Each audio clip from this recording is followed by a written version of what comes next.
Senator Grassley. I know that you have a big interest, and President Biden has a big interest in reducing drug prices. There's a lot of Republicans in the United States Senate that wants to do it.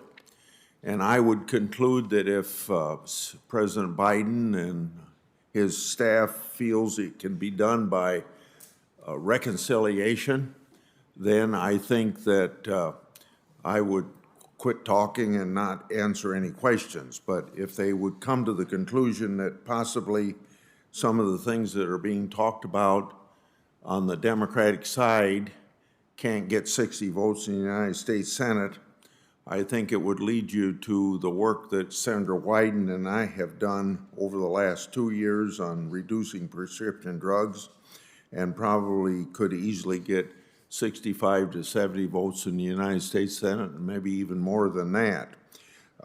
We did have 10 House Democrats who wrote to Speaker Pelosi worried about getting something done on prescription drugs if it wasn't a bipartisan prescription drug bill.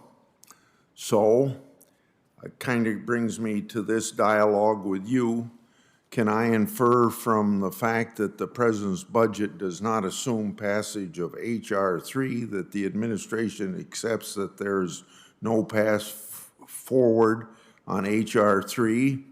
Would you be if that's something you might agree to, would you recommend to President Biden that he instead focus efforts towards supporting a bipartisan bill that can get 60 votes in the United States Senate and get something really done and big time in this area, because Big Pharma doesn't like what Grassley and Wyden have been working on for 2 years? Senator, first, thank you for all the work that you have done with the chairman to try to get this solved. I think we're anxious to work with the two of you and members on both sides of the aisle and in both chambers to try to get something done. The president has said plainly that he wants to get behind some reforms to reduce drug prices. He has said he's open and supports negotiating prices. He has said he supports the idea of seeking rebates when prices are too high. And I think what the president has signaled in his budget is that we're open to make sure that what we end up doing is reducing the price of prescription drugs for Americans. And so we look forward to working with you and all of your colleagues to get something done. On another item, I've worked with Senator Warren for over 4 years to provide access to over-the-counter hearing aids. Since 2017 law passed, the FDA has not issued regulations to establish over-the-counter hearing market. By the way, I hope Senator Warren didn't bring this up. If she did, I don't want to. Senator Warren has not brought it up, but I have known that you and she have this important bill, and go ahead. Okay. Well, I didn't want to take time if she had done that. Anyway, since 2017 law passed, the FDA has not issued regulations to establish over-the-counter hearing aid market. Recently, the FDA authorized Bose to sell its over-the-counter hearing aid products, but there is no market for Bose to sell its product. So my question to you, can you provide a timeline on FDA issuing over-the-counter hearing aid regulations? If not, what is the current status of the draft regulation, and what barriers are preventing FDA from issuing regulations in that area? Senator, I know that we're in the works. I asked about this myself. I asked because my mother asked me when we were going to deal with this, because she is one of those victims of those hearing aid commercials and so forth, and she's fed up with what happened with her, and she's out some money. But I will tell you this: we are trying to work diligently to make to put this regulation out there. We know millions of Americans will benefit if we can help them make sure they're good consumers of hearing aids. Yeah. This is something, this will have to be my last question.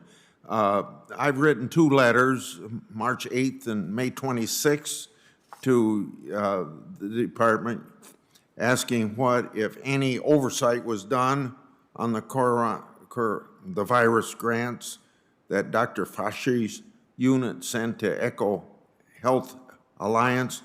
I'm going to skip some of that intro on that question. Did the Department, so here's the question, did the Department of Health and Human Services specifically identify Dr. Fossey's unit? Do you do any oversight of the taxpayers' money sent to the Wuhan Institute of Virology? If so, can you say with certainty that the money wasn't misused by the Chinese government? And if no oversight was done, please explain if that's the case. Senator, thank you. And as you know, the principals at the NIH, and obviously Dr. Fauci among them, has made it very clear. The NIH never approved of funding for the Wuhan Institute of Virology. And what we are doing is continuing the accountability work that is out there that the president has called for. I made a call for that about a month and a half ago, and that I think you all are now making a call for in this recent legislation that came out of the Senate to make sure we get to the bottom of this. And so at the end of the day, I think we're going to get to the bottom of how things happen with regard to this coronavirus, but I can guarantee you that the NIH never approved any money to go directly to the Wuhan clinic. Time of my colleagues expired. Senator